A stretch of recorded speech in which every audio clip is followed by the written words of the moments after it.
بسم اللہ الرحمن الرحیم۔ شروع کرتا ہوں اللہ کے پاک نام سے جو بہت بڑا مہربان نہایت رہنے والا ہے۔ دوستو، بہنوں، بھائیوں، بزرگوں، السلام علیکم ورحمۃ اللہ وبرکاتہ۔ ہماری یہ دنیا کب اور کیسے پیدا ہوئی؟ انسان کس طرح وجود میں آیا؟ یہ کائنات خود بخود پیدا ہو گئی یا اس کا کوئی پیدا کرنے والا بھی ہے؟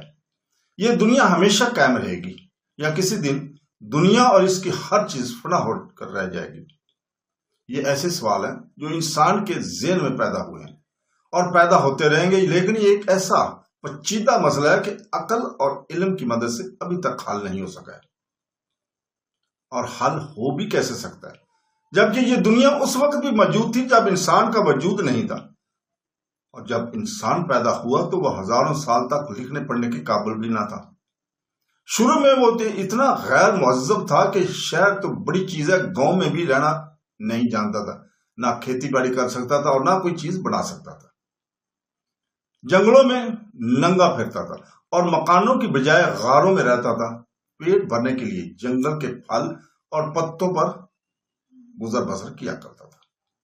ایسی صورت میں انسان کے لیے اپنے وجود سے پہلے کا حال بتانا تو بڑی بات ہے، خود اپنے زمانے کی ابتدائی حالات اور تاریخ کو بھی یاد رکھنا ممکن نہیں۔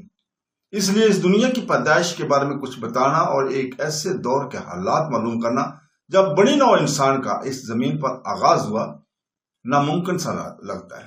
عالموں اور سائنسدانوں نے اس سلسلے میں کچھ تحقیقات ضرور کی ہیں، لیکن یہ یقینی باتیں نہیں اور حقیقت کا ان سے کوئی تعلق ہی نہیں ہے۔ اس طرح غیب کے حالات یعنی ایسی دنیا کا حالات بتانا جس کو ہم آنکھوں سے نہ دیکھ سکتے ہوں، صرف عقل کے بس کی چیز نہیں ہے۔ کچھ لوگ یہ بھی کہتے ہیں کہ اس دنیا کو کوئی پیدا کرنے والا نہیں اور یہ سب کچھ خود بخود پیدا ہو گیا۔ یہ بات نہ تو عقل میں آتی ہے اور نہ دل کو مطمئن کر سکتی ہے، اور یقینی تو کسی حال میں نہیں ہو سکتی۔ ایک ترک شاعر نے کہا ہے، جب تم ایک کتاب پڑھتے ہو تو جانتے ہو کہ اس کا کوئی لکھنے والا بھی ہے، اور جب تم ایک شاندار عمارت کو دیکھتے ہو تو تمہارا ذہن اس کے بنانے والے کی طرف جاتا ہے۔ تو کیا زمین اور آسمان کو کوئی بنانے والا نہیں؟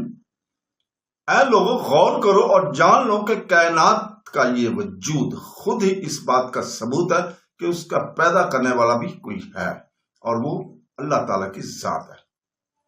لہذا سچی اور دل کو لگنے والی بات یہی ہے کہ یہ کائنات خود بخود پیدا نہیں ہوئی، بلکہ اس کا پیدا کرنے والا بھی ہے۔ اسی خالق کائنات کو اللہ تعالیٰ کہا جاتا ہے۔ اب اگر اللہ تعالیٰ خود اپنے بندوں کو دنیا، انسان اور کائنات سے متعلق کوئی خبر دے تو وہ یقیناً شک و شبہ سے بالا ہوگی۔ تو دوستو، خوش قسمتی سے مسلمانوں کے پاس ایک ایسی کتاب ہے جو انسان کی لکھی ہوئی نہیں بلکہ اللہ تعالیٰ کا کلام ہے، یہ قرآن پاک ہے۔ ہم یہاں اس بحث میں نہیں پڑھیں گے کہ قرآن پاک کو اللہ تعالیٰ کی کتاب کیوں سمجھا جائے، یہ بحث مختصر طور پر ہم اگلے صفحوں میں انشاءاللہ تعالی ہم اگلی قسطوں میں بیان کریں گے۔ اور اس موضوع پر بڑی بڑی کتابیں بھی لکھی گئی ہیں جن میں یہ بحث تفصیلی طور پر موجود بھی ہے۔ قرآن پاک کے مطابق دنیا اور اس کی ہر مخلوق اللہ تعالیٰ کی پیدا کی ہوئی ہے۔ صرف اللہ ہی کی ذات ہے جو ہمیشہ سے ہے اور ہمیشہ رہے گی، باقی ہر چیز فنا ہو جائے گی۔ اللہ تعالیٰ نے اپنے بندوں کی رہنمائی کے لیے اور غیب کی ان باتوں کو بتانے کے لیے جن سے کوئی شخص اپنی محدود عقل کی مدد سے واقف نہیں ہو سکتا، ایک کتاب دی ہے جس کو قرآن پاک کہا جاتا ہے۔ اس کتاب میں اللہ تعالیٰ نے دنیا کی پیدائش اور اس کے خاتمہ سے متعلق کچھ ایسی باتیں بتائی ہیں جو کسی اور ذریعے سے معلوم ہو ہی نہیں سکتی ہیں، کیونکہ یہ باتیں ایک ایسی ہستی کی بتائی ہوئی ہیں جو ہر چیز کا پیدا کرنے والا ہے۔ اس لیے ہمارے لیے معلومات حاصل کرنے کا اس سے زیادہ صحیح اور کوئی ذریعہ ہے ہی نہیں ہے۔ اللہ تعالیٰ نے اپنی کتاب میں یہ تو نہیں بتایا کہ انسان کب پیدا ہوا، ہاں یہ ضرور بتایا کہ تمام انسان حضرت آدم علیہ السلام اور ان کی بیوی حضرت حوا علیہ السلام کی اولاد ہے جو پہلے انسان ہے۔ قرآن پاک میں یہ بھی بتایا گیا کہ جب اللہ تعالیٰ نے حضرت آدم علیہ السلام کو جنت سے زمین پر بھیجا تو ان سے یہ وعدہ بھی کیا تھا کہ آنے والی نسلوں کی ہدایت اور رہنمائی کے لیے اللہ تعالیٰ اپنے رسول اور نبی بھیجتا رہے گا۔ جو لوگ ان رسولوں کو ہدایات پر چلیں گے وہ کامیاب ہوں گے اور ان کی دنیا بھی اچھی گزرے گی اور مرنے کے بعد آخرت کی زندگی بھی اچھی ہوگی۔ لیکن جو لوگ اللہ تعالیٰ کے بھیجے ہوئے ان رسولوں کی ہدایات کے خلاف عمل کریں گے، ان کی دنیا شاید اچھی ہو جائے لیکن آخرت جو ہمیشہ کی زندگی ہے اچھی نہیں ہوگی۔ قرآن پاک کی اس اطلاع کے مطابق اس دنیا میں انسان کا آغاز اس علم کی روشنی میں ہوا کہ اس کائنات کا پیدا کرنے والا صرف ایک اللہ ہے اور انسان اور ہر جاندار اس کا بندہ اور غلام ہے۔ نیز یہ کہ سب سے پہلے انسان کا صرف ایک اللہ پر ایمان ہی نہیں تھا بلکہ وہ انسان خود اللہ تعالیٰ کا رسول اور نبی بھی تھا۔ یہ عقیدہ بعض غیر مسلم مفکروں کے اس خیال کے برعکس ہے کہ انسان کا آغاز جہالت کی تاریکی میں ہوا اور اللہ تعالیٰ کا عقیدہ اور مختلف مذاہب بعد کی پیداوار ہیں۔ قرآن پاک کہتا ہے کہ یہ حقیقت نہیں، صحیح بات یہ ہے کہ توحید یعنی اللہ تعالیٰ کو ایک ماننا انسان کا سب سے پہلا عقیدہ تھا اور بعد میں انسان گمراہ ہو کر بت پرستی اور شرک اور الحاد کی طرف چلا گیا۔ قرآن پاک کے اس دعوے کی اب جدید تحقیق نے بھی تصدیق کر دی ہے۔ حضرت آدم علیہ السلام کے بعد جب ان کی اولاد بڑھی اور جگہ جگہ پھیل گئی تو اللہ تعالیٰ نے اپنے وعدے کو پورا کیا۔ اللہ تعالیٰ نے ہر ملک اور قوم میں رسول، نبی اور ہادی بھیجے، لوگوں کو ایک اللہ کی طرف بلاتے تھے جو اور اللہ کی ہدایت کے مطابق اچھی باتوں کا حکم دیتے تھے۔ ہمیں ان رسولوں میں سے صرف چند کے نام معلوم ہیں، یعنی ان کے نام جن کا قرآن پاک میں ذکر آیا۔ ان کے علاوہ دنیا کی دوسری قومیں جن بزرگوں کے ہادی اور رہنما اور خدا کی طرف سے مقرر کیے ہوئے اوتار یا پیغمبر سمجھتے ہیں۔ ممکن ہے کہ وہ بھی نبی ہوں، لیکن چونکہ ہمیں صحیح طور پر معلوم نہیں، ان کی تعلیم بھی ہم تک اصلی حالت میں نہیں پہنچی، اسی لیے ہم یقین کے ساتھ نہیں کہہ سکتے کہ وہ نبی تھے یا نہیں۔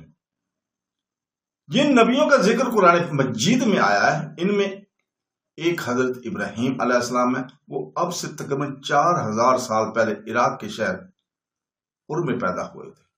حضرت ابراہیم علیہ السلام جب بڑے ہوئے تو اللہ تعالیٰ نے ان کو نبوت کے مرتبہ پر سرفراز کیا۔ نبی ہونے کے بعد حضرت ابراہیم علیہ السلام نے عراق اور اس سے ملے ہوئے ملکوں اور شام اور مصر میں اللہ کا پیغام پہنچایا۔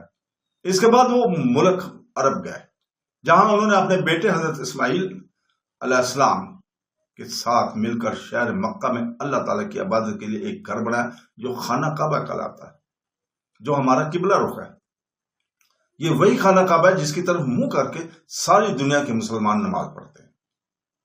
حضرت ابراہیم علیہ السلام کے بعد بہت سے رسول ہیں، ان میں حضرت موسیٰ علیہ السلام، حضرت داؤد علیہ السلام، حضرت سلیمان اور حضرت عیسیٰ علیہ السلام بہت مشہور ہیں۔ قرآن مجید کی طرح ان نبیوں پر بھی اللہ تعالیٰ نے کتابیں اتاری تھی جو تورات، زبور اور انجیل کہلاتے ہیں۔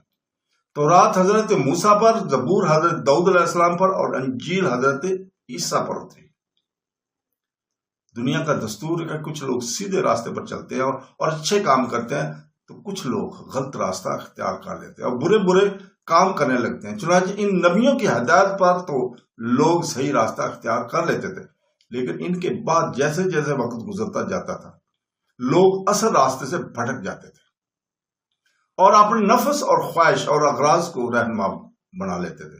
حضرت ابراہیم علیہ السلام، حضرت موسیٰ علیہ السلام اور حضرت عیسیٰ علیہ السلام کی تعلیم کے ساتھ بھی یہی ہوا۔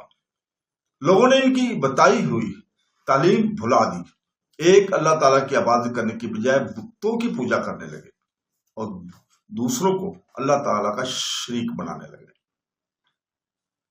تو دوستو، انہوں نے سب سے زیادہ بری بات یہ کی کہ اللہ تعالیٰ کی کتابوں میں بھی رد و بدل کرنے لگے۔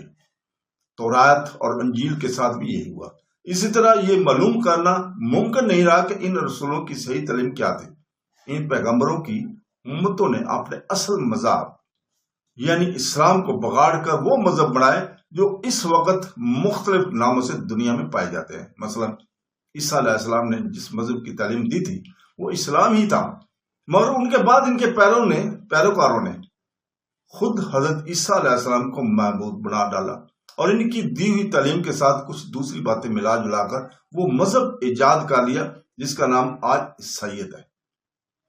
تو دوستو، پچھلی امتوں کے اس گمراہی کو دور کرنے کے لیے اور اپنے پیغام کو قیامت تک زندہ رکھنے کے لیے اللہ تعالیٰ نے اپنا آخری نبی دنیا میں بھیجا اور اس کو ایک کتاب دی جس کو قرآن مجید کہتے ہیں۔